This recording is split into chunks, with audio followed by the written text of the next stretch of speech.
يرحم ايام الوشوش وش.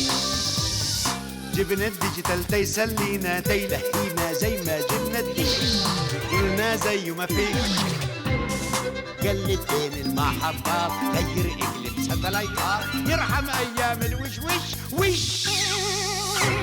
عندك سي دي ماله الدي، عندك افلام ابيض واسود بتبيض الوش، ما فيها عيب، حافظها كلها عن غير. فين الفلوس؟ طلقني طلقني، بدي حاجة تضحكني. قلب دور عالريموت بتلاقي، قلتلك ما فيش.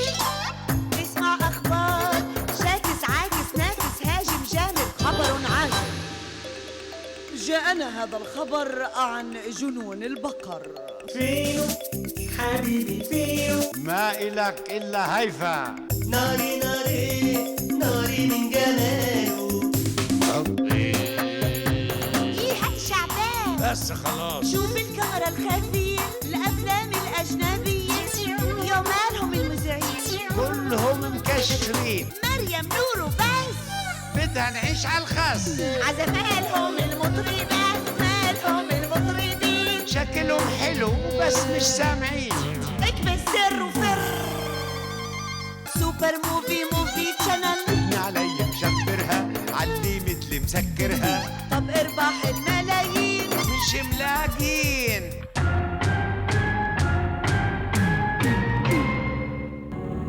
جواب نهائي. شوف كرتون سبيس تون، شوف فريد، يا ابو ضحكة كمان. بي بي سي والام بي سي، سي ان ان صوت العرب، انتي عجب، اكسب وزنك ذهب. خلص اطفي التلفزيون، انت اطفي. بدي اشوف برنامج بيونسني واتفرج على الهوائيات. الهوائيات، عالهوائية عالهوائية. هش سمع هس شوف هس. مرحبا. الإعلام لا يزال يتبع سياسة النعامة، سياسة العيب. في كثير من النصوص قدمناها إلى التلفزيونات العربية كلها، بيجي مراقب النصوص بقول لك الكلمة هاي بنخاف يزعل فلان، الكلمة هاي بنخاف يزعل علان، شيلها. إيه هذا الاسم يمكن موجود زعيم في بلد تاني، الله يخليك شيل لنا، بدلوا الأسامي كتار، حط أحمد بدل فلان، يعني ما بلاش يعني. مثلا بدنا ننتج برنامج عن تنظيم الأسرة. الاصطلاحات في تنظيم الأسرة هي مستعملة بين الناس، ولكن على مستوى الإعلام لا لا الله يخليكم بلاش نستعمل المانع. طب شو المانع؟ مشان ننتج برامج من هذا النوع لفينا حوالين الموضوع زي وين دانك يا جحا. تعالوا نشوف. عالهوائية عالهوائية. هش سمع هس شوف هس. نتابع وإياكم أعزائي المشاهدين فقرات برامجنا بلقاء خاص مع المطرب الذي غزا الفضائيات والذي يتفاءل بالرقم 10، المطرب المشهور ربيع سلعوف.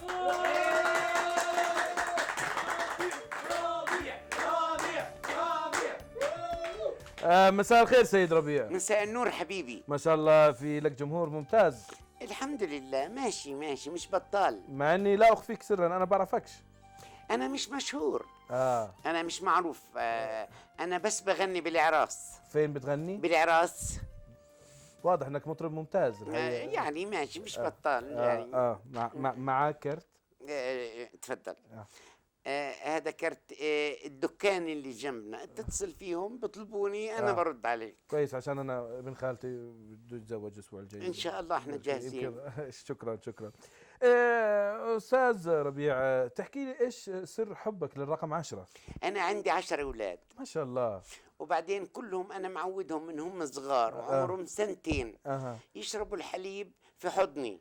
يعني الولد بكون ماسك القنينه تمه بايد وبعدين بالايد الثانيه ماسكني من رقبتي من هون من خنائي زي ما بقولوا اخواننا من هون بالطريقه هذه. نعم. كل اولادك ال10؟ نعم. وبضلوا يكربع لما يخلص القنينه بعدين بنزل. وما اتخنقتش؟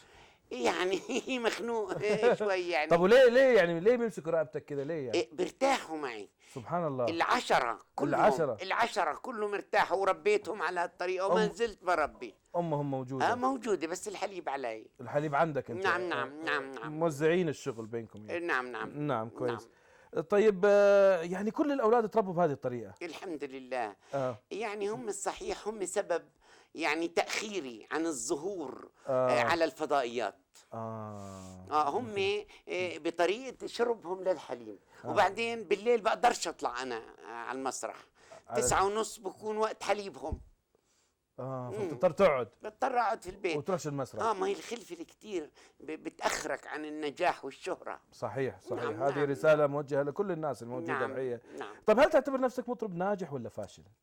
لا، أنا مش مطرب، أنا يعني مش ناجح، أنا في بداية السلم. في بداية السلم لسه؟ نعم. صار عمرك 60 سنة وفي بداية السلم، كويس. هم أولادي اللي أخروني. أولادك اللي أخروك. شو أشهر أغانيك؟ أشهر أغاني طال وطول هو طال وطول ما شاء الله الجمهور حافظها. عارفينها هم. تاني طال وطول طب نسمع مقطع من الأغنية. أنا آسف، المطرب عوض حلمي مش موجود معنا. ليش شو دخل عوض حلمي في الموضوع؟ ما هي الأغنية هاي إله. نعم. هو اللي بغني طال وطول طب وانت ايش دخلك في الموضوع؟ انت مين اساسا؟ شفت اللي بيقولوا هو؟ انا اللي بدزهم، انا المايسترو تبعهم. انت اللي بتدز اللي بيقولوا هو؟ نعم. لا شغلتك مهمة صعبة الحقيقة. يعني في بداية الطريق. في بداية الطريق تبدأ في الأول في هو. نعم. وانت اللي طلعوا كتير مطربين انشهروا من هو ومن ومن يا ليل ومن الواحد كل واحد له جملته بتطلع. وانت بتبدأ بهو. انا هو اخذت مسار هو وشغال على مسار هو الحمد لله. يعني انت لا بتغني كويس وشغلتك هو. وبعد 9:30 بتشتغلش؟ لا ما بشتغل بالليل انا. ولك مين اللي جاب هذا الاستاذ هون؟ نعم يا أستاذ، نعم. مين هذا؟ ما هو المطرب الأصلي اعتذر يا أستاذ، فإحنا جبنا واحد مشان نغطي ساعات البث. أيوة جيبوا لي مطرب طيب أعرف أتكلم معاه، مطرب معروف الناس تعرفه. مين هذا؟ يعني يا أستاذ مين بدي أجيب لك؟ ما أنتم بتدفعوش كويس، فقلنا نجيب هذا. أنا اللي بدفعش كويس، أنا مالي أنا عارف يا أستاذ. أنا مستواي ما يسمح لي أسوي لقاء مع هذا. ولكن أنت مين؟ مين واسطتك أنت؟ أنا المخرج ابن عمي.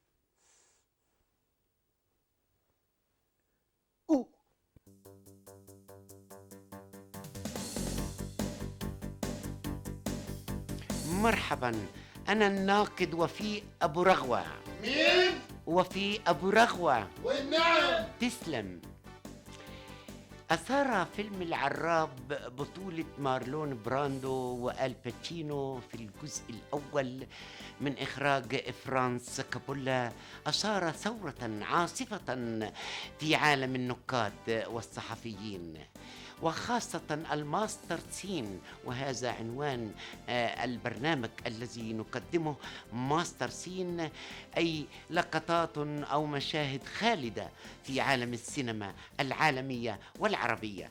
أثار المشهد خاصة حين دخل على العراب أناس يحملون الهدايا، دخلوا على مكتبه يطلبون النقد، يستعطفونه ليحل مشاكلهم النفسية والمالية.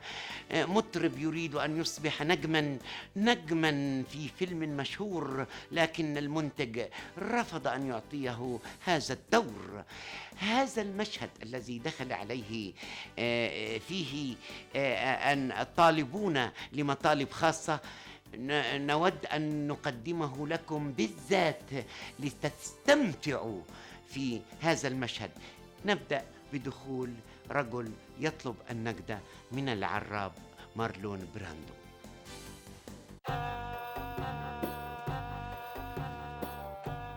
أهلا يا عرابنا. أنا رجال بدوي فقير وجيتك يا عرابنا لأني أسمع عنك الكثير، وإن شاء الله أنك أنت بتساعدني بعد الله سبحانه وتعالى، وأنا أعرف يعني أن أنت ما ترد الناس إن شاء الله. إن شاء الله. إن شاء الله.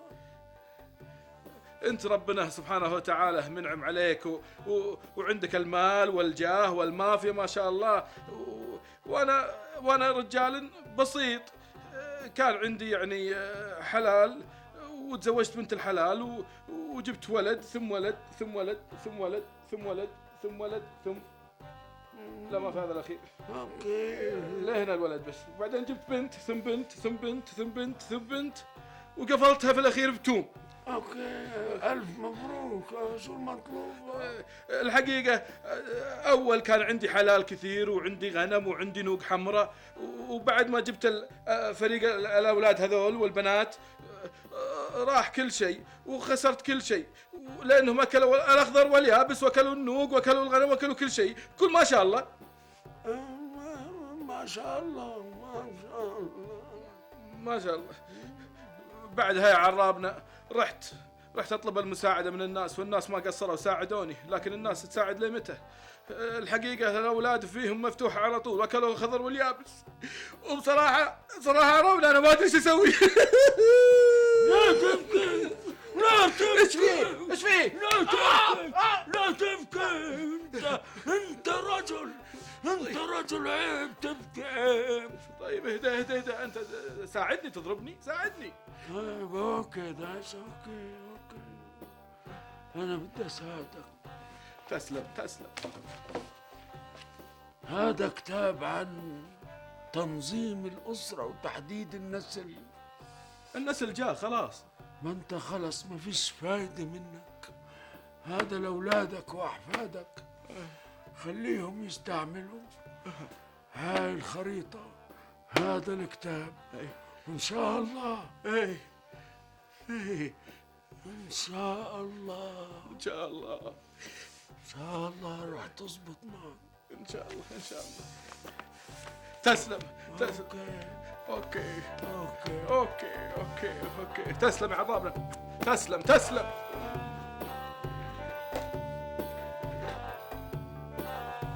الناس مش عارفة تخطط. بونسوار، وهلأ موعدكم مع الأكل اللذيذ في طبق اليوم. يسعد مساكو. أنا الشيف أحمد مريود ومنكو. يسعد مساكو وأهلا وسهلا إلى طبق اليوم. والله هلا بيكو.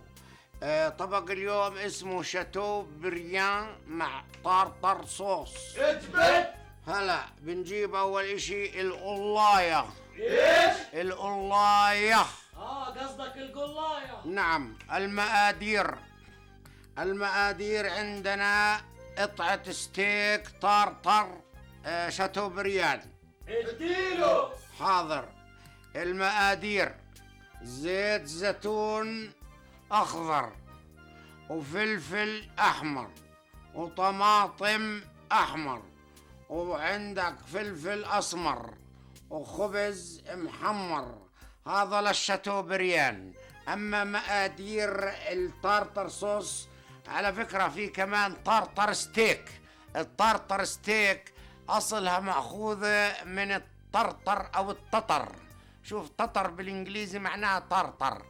فكان التطري أو التتري لما يغزو يحط شقفة ستيك تحت السرج تبع الحصان، وهو راكب الحصان طق طق طق طق طق طق طق السرج بدعك في الطرطر ستيك لما تذوب، وبعدين لما يجوع بطولها بكلها بدون طبخ. ومنكم نستفيد. تسلموا. وين كنا؟ مع الطرطر. الطرطر. الطرطر صوص. المقادير: يا قلبي العنا، مقادير: يا دنيا الهنا، خل وخردل. والخل ايش؟ اخو الخردل. تسلموا. وبنخلطهم، نخلط الخل والخردل وشوية مايونيز بصير طرطر. الشاتو بريان بنقليه 3 دقايق وخلصت. وهذه هي طبخة الشاتو بريان مع الطرطر صوص، وصحتين وعافية.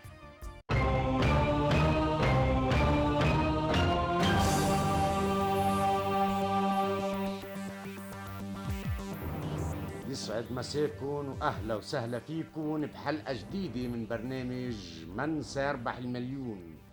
نتابع اليوم اللقاء. في الحلقه الماضيه كنا مع النجم المسرحي والتلفزيوني والسينمائي اللي وصل بذكائه الخارق، بقدر اقول الخارق، الى النص مليون، الفنان الكبير الأستاذ أحمد بداير.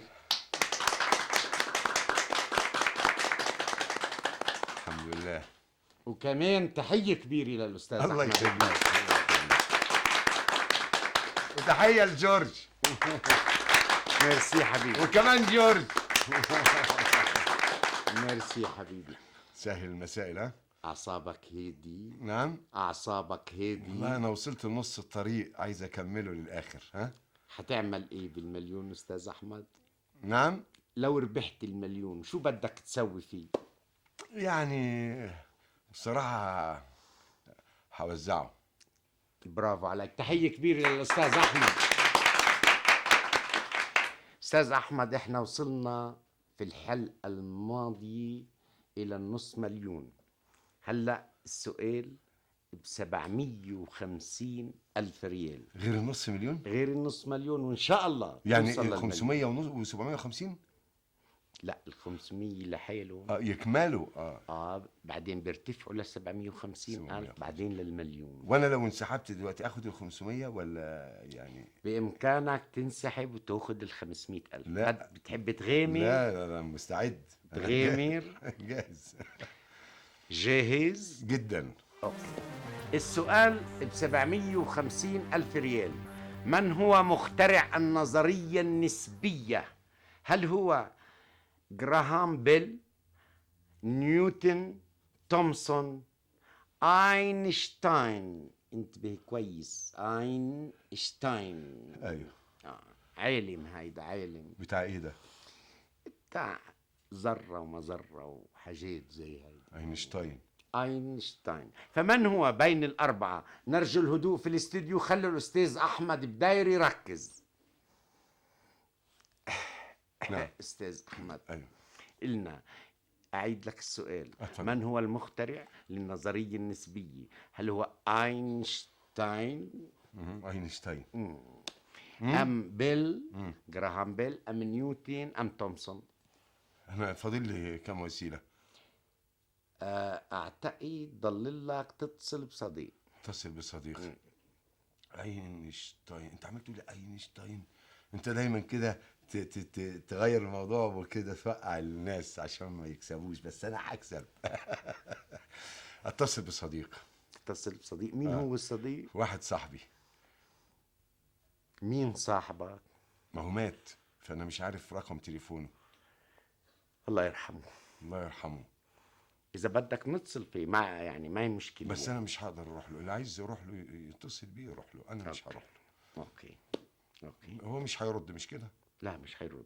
وكده الوسيلة كمان راحت عليك الوسيلة الثالثة. الوسيلة الثالثة وفاضل أينشتاين. أينشتاين اسم معروف في عالم الذرة. مفهوم للناس. أينشتاين وجراهام بيل. جراهام بيل ونيوتن وتومسون كلهم. وانت قلت لي ايه؟ أينشتاين. هو صح، هو. ما بدي ساعدك. انت ساعدتني، قلت لي أينشتاين. ليك 10 ريال. أينشتاين. متأكد؟ متأكد. جواب نهائي؟ نهائي. انت ساعدتني يا رب. كان معك نص مليون ريال، وقعتني.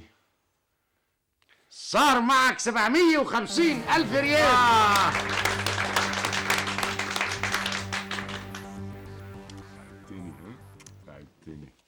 ساعدتني.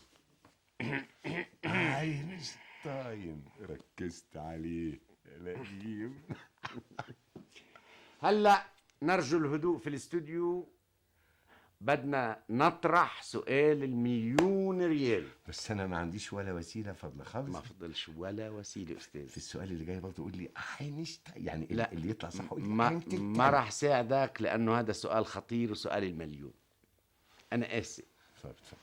السؤال بيقول: شو اسمك؟ نعم. شو اسمك؟ فين الاختيارات؟ اختيارات حاضر. هل أنت أحمد رمزي أم أحمد زكي أم أحمد بداير أم أحمد مظهر؟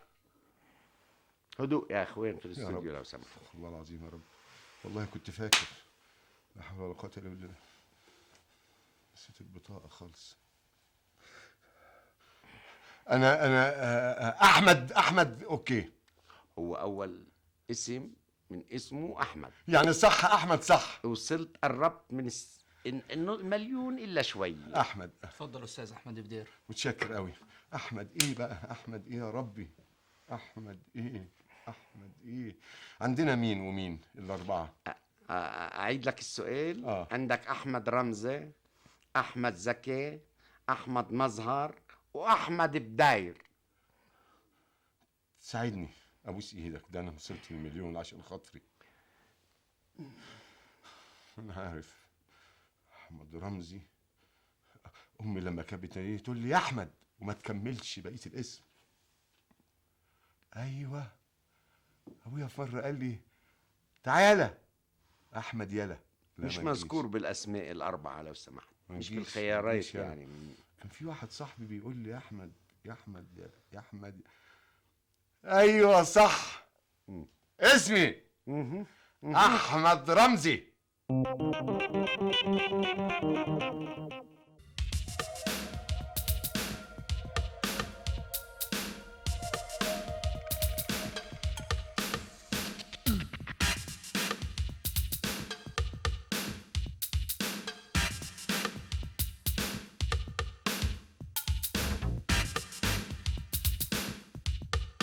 وهلأ مع فقرة الطرب والغنى، ويا عيني على الطرب.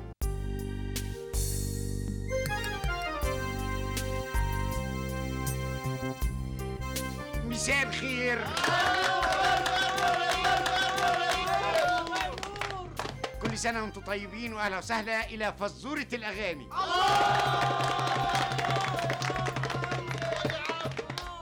فزورة الأغاني النهاردة هتسمعوا أغنية، وفي نهاية الأغنية هتسمعوا السؤال، واللي بيربح السؤال بيربح سهرة مجانا. نبتدي. يلا. تك تك عنابي. يا عنابي يا خدود الحليوة أحبابي يا أحبابي يا رموش الحليوة عنابي يا عنابي يا رموش الحليوة أحبابي يا أحبابي يا رموش الحليوة عنابي. ما تخش في الموضوع يا عم. حاضر حاضر حاضر.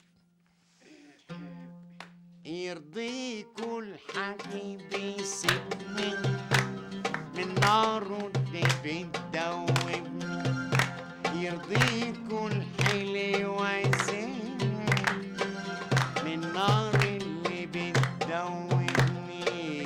ايه قصده الحليوة؟ ايه قصده الحليوة؟ ليه الحليوة سابني؟ علشان البنك حجز على بيتك.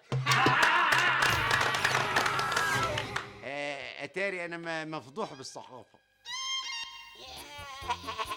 يا سلام، كل الستات حلوت هليام. ايه والشنعات وين راحوا؟ ما احنا اتجوزناهم.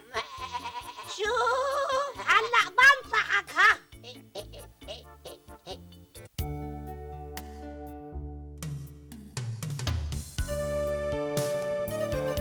أعزائي المشاهدين، أهلا ومرحبا بكم في حلقة جديدة من برنامج أنت تسأل ونحن نجيب.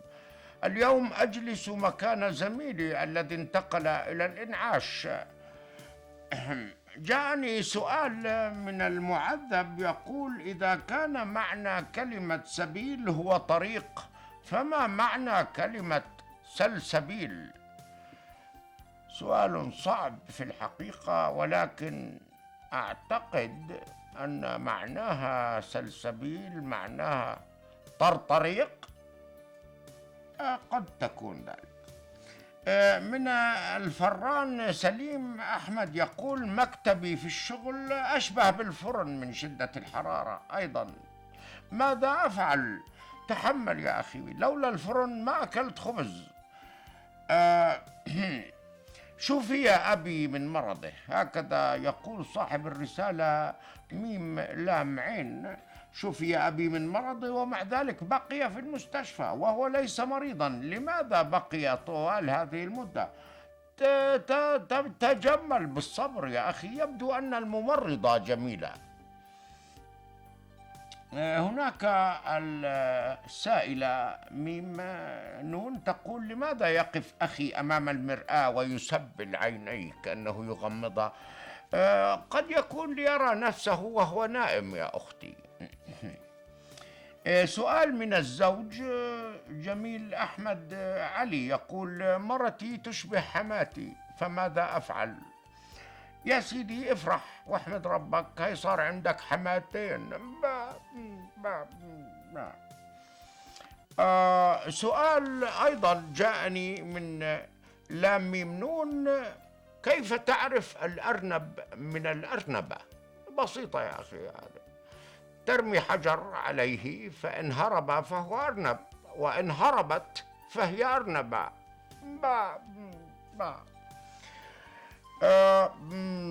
رجل اسمه ذكي أحمد ذكي يقول: ليش الذكاء مطبوع على وجهي؟ أكيد غلطة مطبعية يا أخي.